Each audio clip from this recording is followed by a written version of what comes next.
झंडा लाल सितारा, नीला झंडा लाल सितारा, campus front जिंदाबाद, कैंपस फ्रंट जिंदाबाद, जिंदाबाद जिंदाबाद जिंदाबाद जिंदाबाद। एनईपी को रिजेक्ट करो, एनईपी को रिजेक्ट करो, रिजेक्ट करो, रिजेक्ट करो। जैसा कि हम सब जानते हैं, ये बीजेपी सरकार जब से आई है एंटी एक कॉन्स्टिट्यूशनल पॉलिसीज़ को लेकर आती है। फिर इस बार भी एक नया मुद्दा खड़ा हो गया है कि नेशनल एजुकेशन पॉलिसीज़ को ये लोग बैकडोर से इम्प्लीमेंट करने की कोशिश कर रहे हैं। ये टोटली एक अनकॉन्स्टिट्यूशनल पॉलिसी है। अगर एक अल्फाज में इसको कहा जाए तो ये पूरे एक सिस्टम को सेफ्रनाइजेशन करने की एक बहुत बड़ी एक साजिश यहाँ पर की जा रही है। तो हम इसके सख्त खिलाफ़ हैं और इसको बाइकआउट करते हैं। ये देखिए, एक सिर्फ कुछ लोगों के लिए नुकसानदेह नहीं है, ये तमाम लोगों के लिए, चाहे वो गरीब हो चाहे वो अमीर हो, सबके लिए एक नुकसानदेह है। हर कम्युनिटी के लिए ये बहुत नुकसान का बाइस बनने वाला है। आप देखेंगे जो गरीब तबका जब अपने बच्चे को एक बड़ा कर एक ख्वाब दिखता है कि मेरा बच्चा जाकर कुछ बड़ा बनेगा बोलकर, ये एक गरीब माँ और जो बाप अपने बच्चे के लिए कमा कर उसको पढ़ाने की कोशिश करता है, ये उसके ख्वाब को तोड़ने का ये बहुत बड़ी एक साजिश यहाँ पर की जा रही है। ये इंडिया को फिर से ग़ुलामी की तरफ ढकेला जा रहा है।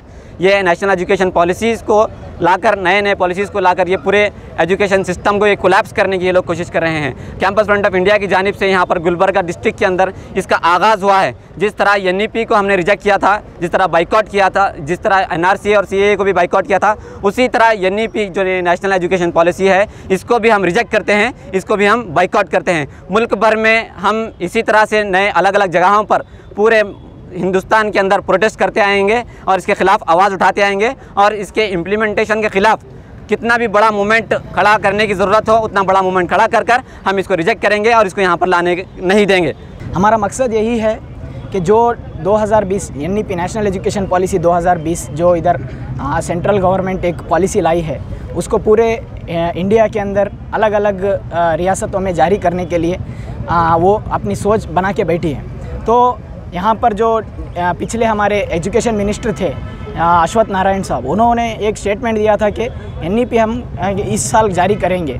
तो एनईपी के अंदर कितने क्या बोलते हैं, उसके अंदर जो भी डाउट्स है लोगों के अंदर, एनईपी के रिलेटेड जो भी लोगों की राय है उसको मद्देनज़र नहीं रखते हुए उस राय को लेने के लिए गवर्नमेंट तैयार नहीं है।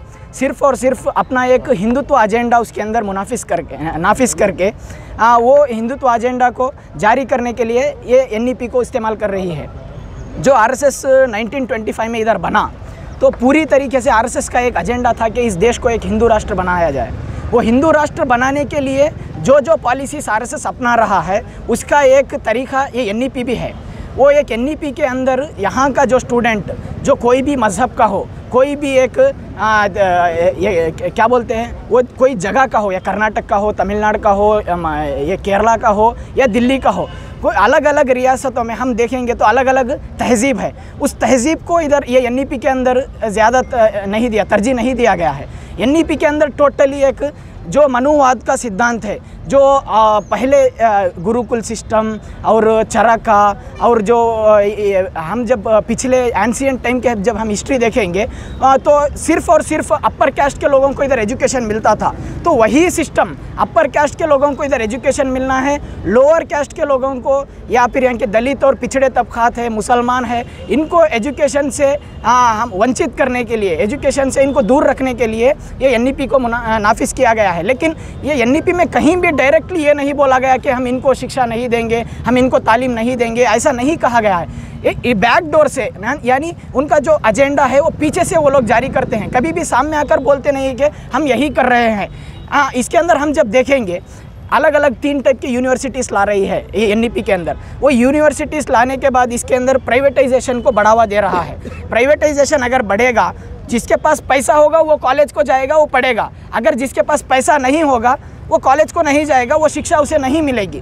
तो ये टाइप का एक सिस्टम इधर आरएसएस ला रहा है। एक तरफ प्राइवेटाइजेशन, एक तरफ हिंदुत्व, ये दोनों मिलाकर टोटली एक बात में अगर मैं बोलूँगा तो हिंदुत्व का हार्डवेयर के साथ ये एक क्या बोलते हैं, हिंदुत्व के हार्डवेयर के साथ कॉरपोरेट सिस्टम का एक सॉफ्टवेयर लगाकर एनईपी को जारी कर रहे हैं। किसी भी हालत में कर्नाटक की इस अमन चैन की इस ज़मीन पर इस कैंपस फ्रंट कहीं भी तरीके से किसी भी तरीके से NEP को जारी करने नहीं देगा। अगर ज़रूरत पड़ी तो हम लोग आने वाले दिनों में जो एजुकेशन मिनिस्टर है, जो CM है, अभी फ़िलहाल CM है या फिर विधानसौधा है, हर एक के तरफ हम अपना मार्च करेंगे। ये सिर्फ DC ऑफिस का मार्च आज हमारा एक उद्घाटन है, सिर्फ आज हम आगाज़ कर रहे हैं कि हम ये कर सकते हैं। अगर गवर्नमेंट अपनी तानाशाही अपनी हिमाकत यही तरीके से जाहिर रखेगी तो ये दिन दूर नहीं है कि विधानसौधा के सामने हज़ारों स्टूडेंट्स को लेकर जाकर